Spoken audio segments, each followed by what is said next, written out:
Hello everyone, কেমন আছো তোমরা? আশা করব অনেক ভালো আছো। আমরাও কিন্তু অনেক ভালো আছি।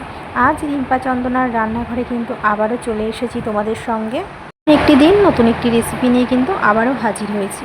তো বন্ধুরা, আজকে কিন্তু নিয়ে এসেছি দারুণ একটি রেসিপি। আজ কিন্তু নিয়ে এসেছি এই যে কাঁচকলা, কিন্তু আজকে আমি বাটা করব। শুধু কাঁচকলার খোসা নয়, আজকে কিন্তু কাঁচকলার সমেতই কিন্তু আমি বাটা করব। তো আজকের রেসিপিটা তোমাদের সঙ্গে শেয়ার করছি। তোমরা কিন্তু ভিডিওটা একদম স্কিপ করো না, পুরোটা দেখার জন্য অনুরোধ রইল। তো কাঁচকলা এমনিতেও কিন্তু শরীরের জন্য খাওয়া খুবই উপকারিতা আছে। তো আজকে করব আমি কাঁচকলাটাকে কিন্তু বাটা। তার জন্য আমি দুটো বড় সাইজের কাঁচকলা নিয়েছি। এবার আমি প্রেসারে একটু লবণ একটু হলুদ দিয়ে কিন্তু কাঁচকলাটাকে আমি সেদ্ধ করে নেব। এই যে আমি প্রেসারের মুখটাকে কিন্তু ভালো করে আটকে আমি কিন্তু গ্যাসটাকে জ্বালিয়ে বসিয়ে দিয়েছি লবণ হলুদ দিয়ে।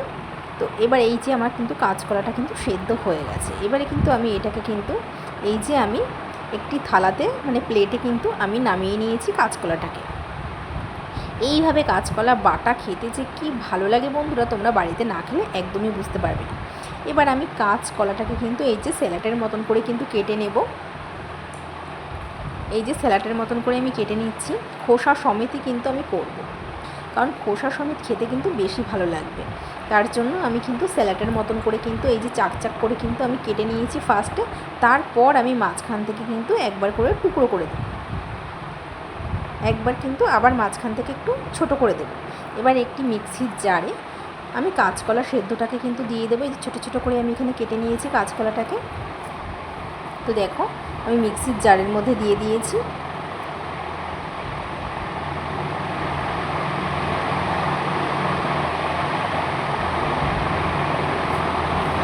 এবার আমি এর মধ্যে দিয়ে দেবো কিছুটা ধনে পাতা যে কোনো জিনিসে দিলে কিন্তু ভালোই লাগে বেশ খেতে।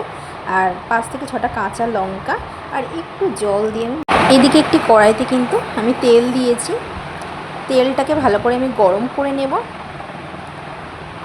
এবার আমি এই যে শুকনো লঙ্কা দিয়েছি, একটা শুকনো লঙ্কা আর অল্প একটু কালো জিরে দিয়ে ভালো করে একটু নাড়াচাড়া করে নেব। ভালো করে নাড়াচাড়া করে নেওয়ার পর এই যে আমি মিক্সিতে কিন্তু খুব ভালো করে ব্লেন্ড করে নিয়েছি কাঁচকলা সেদ্ধটাকে। এবার আমি কাঁচকলা সেদ্ধটাকে কিন্তু আমি কড়াইতে দিয়ে দেবো। যে কোনো জিনিসে ভর্তা কিংবা বাটা একটু তেল বেশি দিলে কিন্তু খেতে কিন্তু বেশি ভালো লাগে। আর এটাতে তো একটু বেশি তেল দিতেই হবে, তেল না হলে কিন্তু একদমই চলবে না। তো এই যে খুব ভালোভাবে একটু নাড়াচাড়া করে নেব।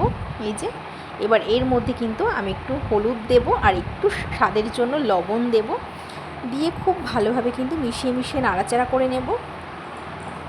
খুব ভালোভাবে মিশিয়ে নাড়তে হবে। আর যে কোনো ভর্তাতে একটু মিষ্টি না দিলে কিন্তু একদমই ভালো লাগে না বন্ধুরা।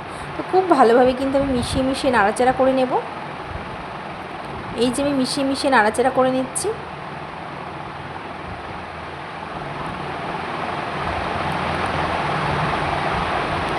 তো দেখো, চিনিটাকেও খুব ভালো করে মিশিয়ে নিচ্ছি।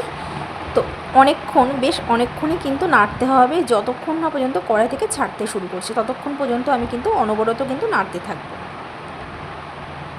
আর যেহেতু কাঁচকলা একটু কিন্তু টাইপের থাকে, একটু লোদ টাইপের একটু থাকে, একটু আঠা টাইপের, তো তার জন্য খুব ভালো করে কিন্তু নাড়তে হয়। তো দেখো, নাড়তে কিন্তু বেশ অনেকক্ষণ ধরেই কিন্তু আমি নেড়েছি। নাড়তে একদম জলটাকে ভালো করে শুকিয়ে নিয়েছি। এর মধ্যে কোনো রকম জল আমি ব্যবহার করিনি, কিন্তু একটু জল ভাব থাকে, সেটাকে আমি ভালো করে শুকিয়ে নিয়েছি। শুকিয়ে খুব ভালোভাবে কিন্তু নাড়াচাড়া করে নেব। যতক্ষণ না পর্যন্ত কড়াই থেকে ছাড়তে শুরু করছে ততক্ষণ পর্যন্ত আমার কিন্তু এটাকে ভালো করে নাড়তে হবে। কড়াই থেকে কিন্তু ছাড়তেও শুরু করে দিয়েছি। এবার কিন্তু আমি একটি প্লেটে কিন্তু তুলে নেব। এই যে তৈরি হয়ে গেছে আজকে আমাদের খোসা সমেত কাঁচকলা কিন্তু বাটা। তো বন্ধুরা, কেমন লাগলো আজকে আমাদের এই খোসা সমেত কাঁচকলা বাটার রেসিপিটা? আজকের রেসিপিটা যদি তোমাদের ভালো লেগে থাকে তাহলে কিন্তু অবশ্যই একটি কমেন্ট করে জানিও।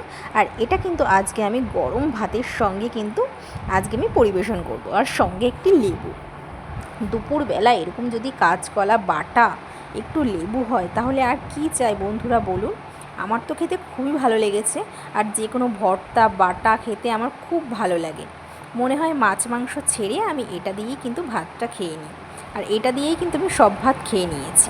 তো বন্ধুরা, আজকের রেসিপিটা যদি তোমাদের ভালো লেগে থাকে তাহলে কিন্তু অবশ্যই একটু কমেন্ট করে জানাবে যে তোমাদের কেমন লেগেছে। তো আজ এই পর্যন্তই, আবার দেখা হবে নেক্সট ভিডিওতে। ততক্ষণ তোমরা সুস্থ থেকো, ভালো থেকো।